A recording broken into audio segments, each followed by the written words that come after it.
আসসালামু আলাইকুম এভরিওয়ান, আশা করি সকলেই ভালো আছেন। তো চলে এলাম নতুন আরো একটি ভিডিও নিয়ে।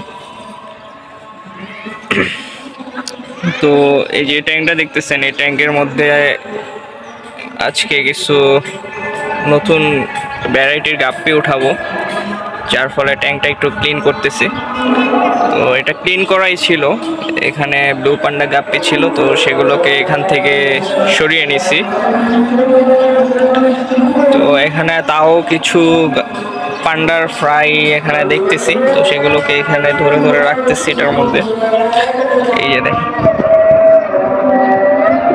তো এগুলাকে এখন চাপাবো। তো আজকে নিয়ে আসবো নতুন কিছু মাছ এটার মধ্যে।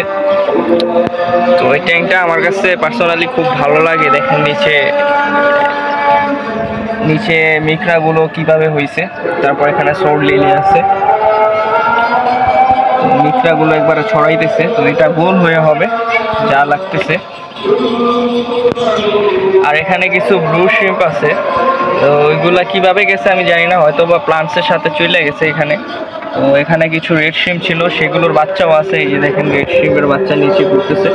তো ব্লু শিমগুলাও এখান থেকে চাপাই নিব, যদি মিক্স ব্রিড হয়ে যায় তাহলে প্রবলেম হয়ে যাবে, যার কারণে এখান থেকে ব্লু শিমগুলো চাপাবো। তো খুব তাড়াহুড়োর মধ্যে মাছগুলো নিয়ে আসতেছি, তাই আর কি পুরো পানিটা ফালানো হয় নাই, নতুন পানি দেওয়াই আছে, মানে শিমগুলাকে উঠানো হয় নাই আর কি। এখন আস্তে আস্তে উঠাইতেছি। এই যে নিচে দেখেন শিমগুলো দৌড়াইতেছে।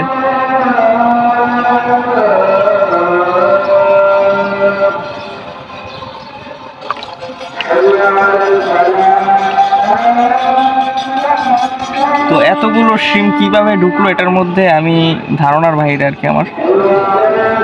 এখানে এগুলো হয়তো বা এই যে প্লান্টসের সাথে এই ড্যান্সারগুলো আমি ইউজ করছিলাম, হয়তো বা ড্যান্সার সাথে চলে আসছে। তো এখানে অসংখ্য শিম নিচে দেখতেছি, শুধু লাল আর ব্লুটা কিভাবে গেছে বুঝতেছি না। এখানে ব্লুও দেখতেছি আমি, একদম ব্লু, একদম ডিমওয়ালা। দেখেন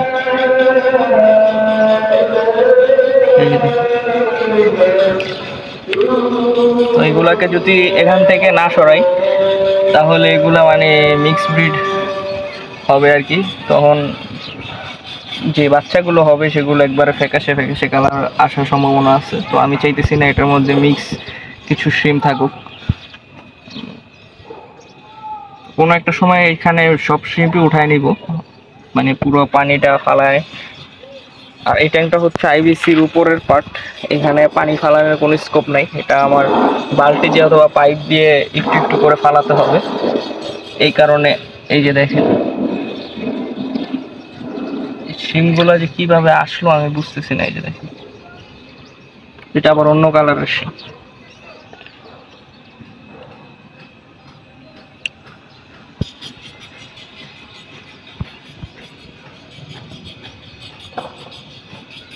তো আমি মাছটা অর্ডার করে রাখছি অনেক দিন আগেই, জাস্ট গরমের জন্য মানে অফ রাখছি। তো এখন ওয়েদারটা একটু ঠান্ডা, যার ফলে এখনই নিয়ে নিতেছি, না হলে আবার গরম থাকলে এটা মাছটা নিলে রিস্ক। আর এখানে আমার ট্যাঙ্কটাও মোটামুটি সেট আপ হয়ে গেছে, শুধু কিছু বাচ্চা এখানে ঘোরাফেরা করতেছে পান্ডার। তো সেই পান্ডার বাচ্চাগুলোই এখান থেকে সরাবো, নিচে নিয়ে যাব। ওই যে এখানে আরেকটা ট্যাঙ্ক আছে, এই ট্যাঙ্কের মধ্যে পান্ডার বাচ্চাই রাখছি, প্রচুর পরিমাণে বাচ্চা দিছে পান্ডা।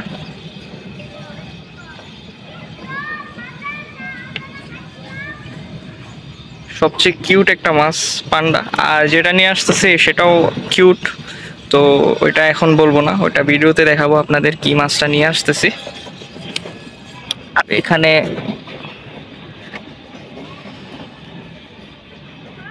এখানে এখনো অনেক বাচ্চা এখনো ঘোরাফেরা করতেছে।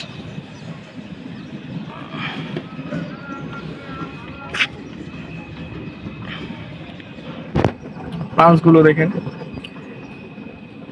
তো এইগুলা কিন্তু ডিরেক্ট রোদের মধ্যে হয় না প্লান্টস, আমার এখানে ঢাকা থাকে এই যে তেরপালটা দিয়ে, যার ফলে এখানে প্লান্টস খুব ভালো হয়। যেমন ড্যান্স সাইজ এখানে দেখেন একদম জটলা পেকে আছে।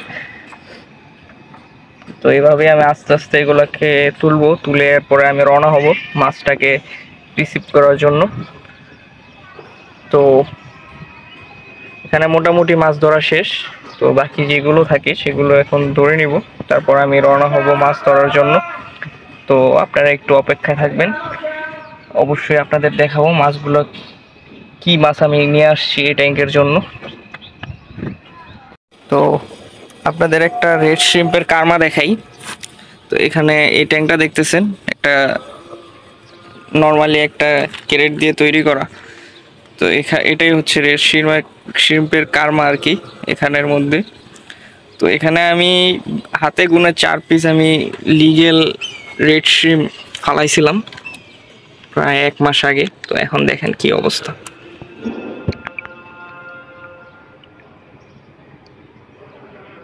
দেখতেছেন কি পরিমাণে ব্রিড করছে। তো ওই যে দেখেন ব্রুডটা ওই যে নিচে আছে, বাকি সব বাচ্চা। এখানে আরো আছে নিচে, আমি যদি এভাবে গুতা দেই দেখেন বাচ্চা একদম সব বের হয়ে যাবে, এই যে দেখেন।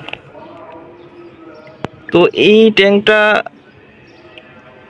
একদম ওপেন রোদের মধ্যেই ছিল আমার এখানে, একদম গরম, এখনো পানি গরম, কিন্তু অনেক প্লান্টস ছিল এখানে, প্লান্টস গুলো আমি চাপায় ফেলছি। তো এইখানে দেখেন আমি ক্রেফিশ রাখার জন্য এটা সেট আপ করছি। এটার মধ্যে এত পরিমাণের রেড শ্রিম্প মানে আমার ভাবনার বাহিরে। এই যে দেখেন এক একটার কালার দেখেন, এটা কিন্তু প্রিন্টেড রেড। হ্যাঁ, এখানে দেখেন রেড, পুরো একদম প্রিন্টেড রেড যে শ্রিম্প গুলো আছে সেগুলো। তো এগুলাকে আমি এখন এখান থেকে চাপাই নেব, কারণ এগুলো জানি না এখন হয়তো বা নাও টিকতে পারে, যেহেতু আমি ট্যাঙ্কটা লাড়া দিছি। আর এমনিও হয়তো বা কিছু মারা যেত, কারণ পানিটা একদম হিট করতেছে এখানে, একদম গরম। তো এটাকে এখান থেকে চাপিয়ে ওই যে ছোট্ট একটা ড্রাম আছে, ওই ড্রামের মধ্যে দিয়ে দিব। তো এখানে সবগুলো ধরা হয়েছে, আরো অনেক আছে। তো আস্তে আস্তে এগুলাকে ধরবো আর বাটিতে রাখবো। এই যে দেখেন ছোট ছোট বাচ্চা সাথে উঠে যেতেছে, ওর কাছে প্রবলেম করতেছে। এই যে দেখেন ছোট ছোট বাচ্চা, এটাও কিন্তু বাচ্চা, বুড়া বাচ্চা একদম আছে। তো এগুলা একটাও এখান থেকে নষ্ট করব না, এগুলো সবগুলোই ধরে একটু কষ্ট হবে, নতুন ট্যাঙ্কের মধ্যে দিয়ে দেব। আরো আছে দেখেন নিচের মধ্যে, পানিটা অনেক ময়লা। তো আমার এখানে কিভাবে শ্রিম্প হয় আমি নিজেও জানি না, অনেকে নাকি টিকাইতে পারে না শ্রিম্প, কিন্তু আমার এখানে দেখেন পানি একদম গরম, আর এই যে রোদ পড়ছে একদম ওপেনে রাখা এখানে। তো এটাও মূলত মোটামুটি ওপেনে, কিন্তু এটার পানিটা অত একটা হিট করে না, এই যে ঠান্ডা পানি। তো এখানে ছাড়া ট্রাই করব।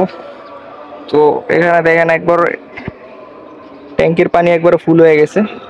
এটা হচ্ছে এই যে ট্যাঙ্কির এই লাইনটা আমি ভুলে এখানে রেখে দিছি, যার ফলে এটা আবার লোড হয়ে গেছে, এটা কমাতে হবে।